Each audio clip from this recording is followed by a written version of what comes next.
Hey everyone, my name is Emily Davidson and I'm a health and wellness coach for HealthMed. And today I'm going to be talking to you about knowing your numbers. So, as you might remember, at the last onsite, we had the biometric screening. And at that screening, we test your blood for cholesterol and glucose, different things like that. So, today I want to go over what some of those numbers mean and how you can work on improving them to improve your overall health. So, knowing your numbers is really important. The American Heart Association recommends that you be aware of key numbers shown below. And these numbers are important because they allow you and your healthcare provider to determine your risk for developing cardiovascular disease, such as heart attack, stroke, and peripheral artery disease. Maintaining healthy cholesterol levels is a great way to keep your heart healthy. It can lower your chances of developing heart disease or having a stroke. So, what is cholesterol and what does it do? Cholesterol is a waxy substance produced and released into your bloodstream by cells in your liver. And it's not inherently bad. In fact, your body actually needs it to build cells and produce hormones and carry out other functions in the body. However, too much cholesterol can be a problem. So, cholesterol comes from two sources. Your liver makes all the cholesterol that you need. So, the remainder of the cholesterol in your body comes from foods derived from animals. So, that would be like meat, poultry, and full fat dairy products. Those all contain cholesterol that we call dietary cholesterol. And cholesterol circulates in the blood. And as the amount of cholesterol in your blood increases, so does the risk to your health. Cholesterol can join with other substances to form a thick, hard deposit on the inside of your arteries, which can narrow the arteries and make them less flexible. And if a blood clot forms and blocks one of these narrowed arteries, a heart attack or stroke can result. So, an ideal cholesterol number would be less than 200. So, I want to talk about good versus bad cholesterol, and I'll start with the bad. So, we call this low density lipoproteins or LDL, and this is considered the bad cholesterol because it contributes to fatty buildups in your arteries. So your body naturally produces all of the LDL that your body needs, but having an unhealthy lifestyle, not exercising enough and having too many unhealthy foods makes your body produce more LDL than it needs. So this increases your risk for heart attack, stroke, and peripheral artery disease. So an ideal range for your LDL cholesterol is less than 100. Now we'll move on to the good cholesterol that we call high density lipoproteins or HDL cholesterol.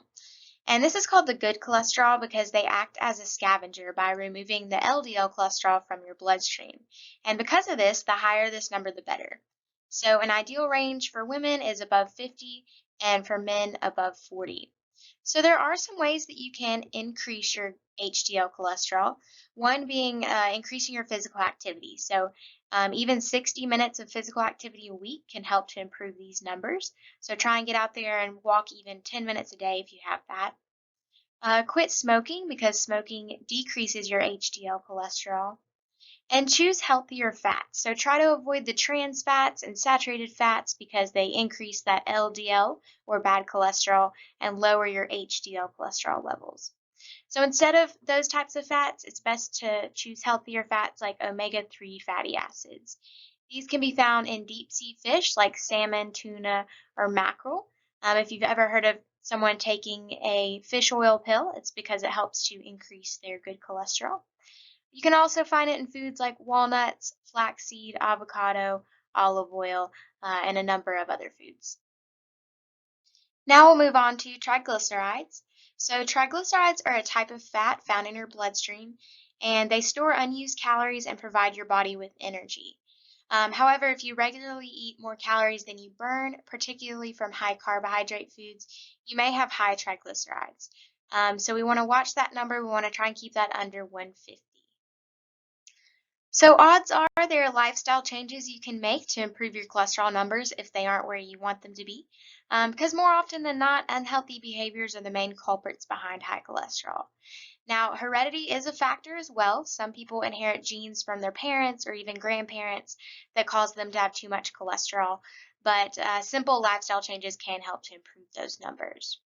So a couple things you can do is reducing or eliminating saturated fat and trans fats and switching over to those healthier fats, which means cutting back on red meat and full fat dairy products, instead choosing low fat or fat-free dairy products or leaner meat.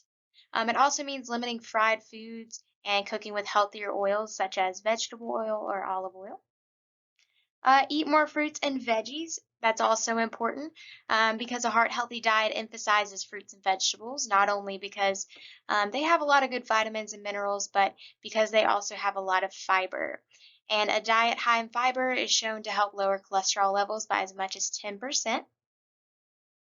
Become more physically active. Try and get out there as much as you can to improve that HDL cholesterol.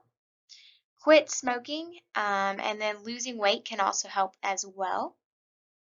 So, in thinking about losing weight, it can be helpful to find some healthier alternatives.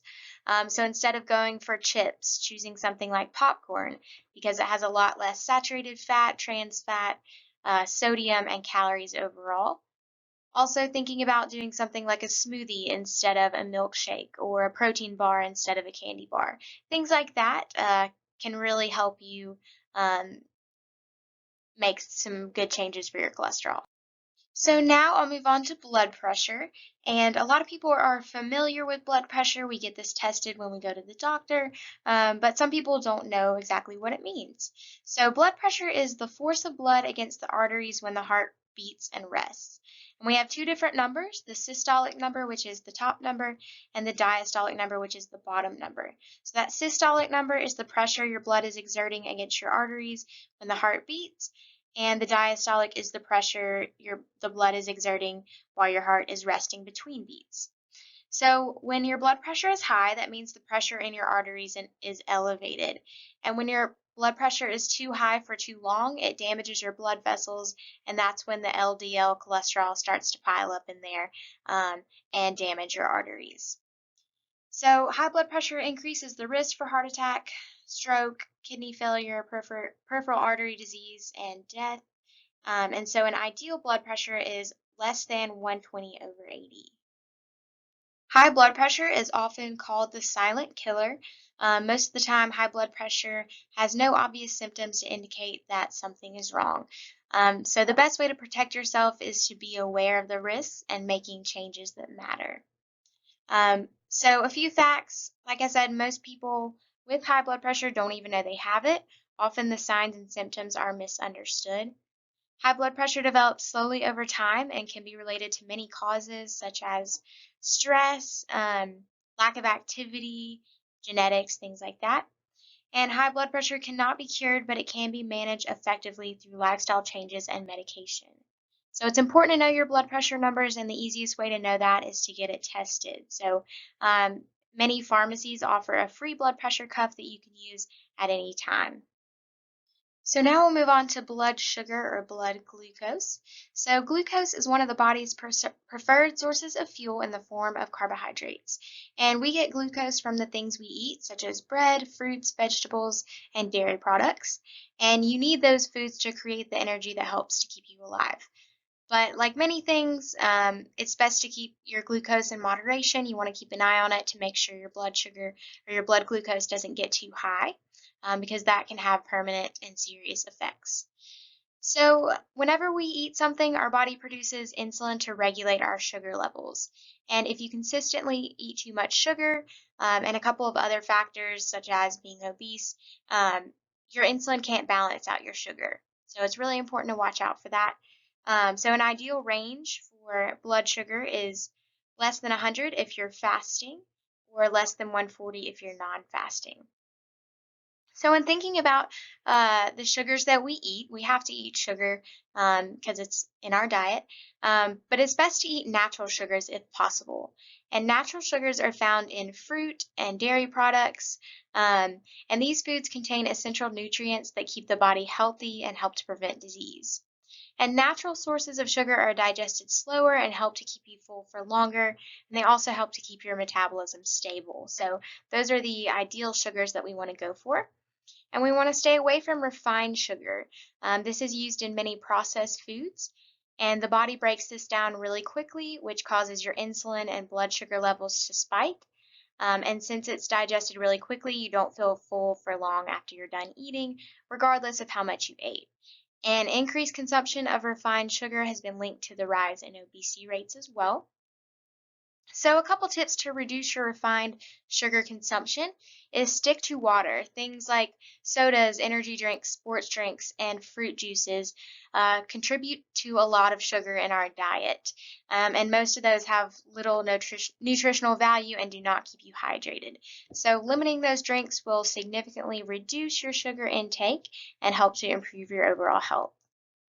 Another thing to watch out for is sauces and toppings. So it's pretty shocking how much sugar is added to ketchup, barbecue sauce, salad dressing, and other common condiments. So instead, try to flavor your food with fresh herbs and spices, or lemon, lime juice, pesto, homemade salad dressing, things like that. And if you do have to buy sauces and toppings, try to go for the full fat options because they often contain less added sugar than the fat-free versions. And lastly, limit processed snacks. So even snacks labeled as organic, all natural, or healthy may be full of added sugar. Some granola and protein bars contain up to 8 teaspoons of added sugar. So instead, try snacking on mixed nuts, fruit, or a cup of veggies. So I want to tie it all together with body composition and your health. So body composition is directly related to health, and excess fat in relation to lean body mass can increase your risk for cardiovascular disease, diabetes, and more. So sarcopenia, which is the medical term for underdeveloped muscle and a characteristic of skinny fatness, this has been linked with increased insulin resistance and the development of type 2 diabetes. So this greatly helps to explain the rise in cases of prediabetes and diabetes, and it's not something only developed by overweight or obese people. People with little muscle mass but a normal body weight share the same risk as well. So this is why it's so important to know your body composition. It can help you determine the general state of your overall health. And even if you appear to be healthy on the outside and weigh in at a seemingly normal weight on the scale, you might still have an unhealthy or altered body composition. So it's really important to check that body composition when you can, um, and to get an overall picture of your health.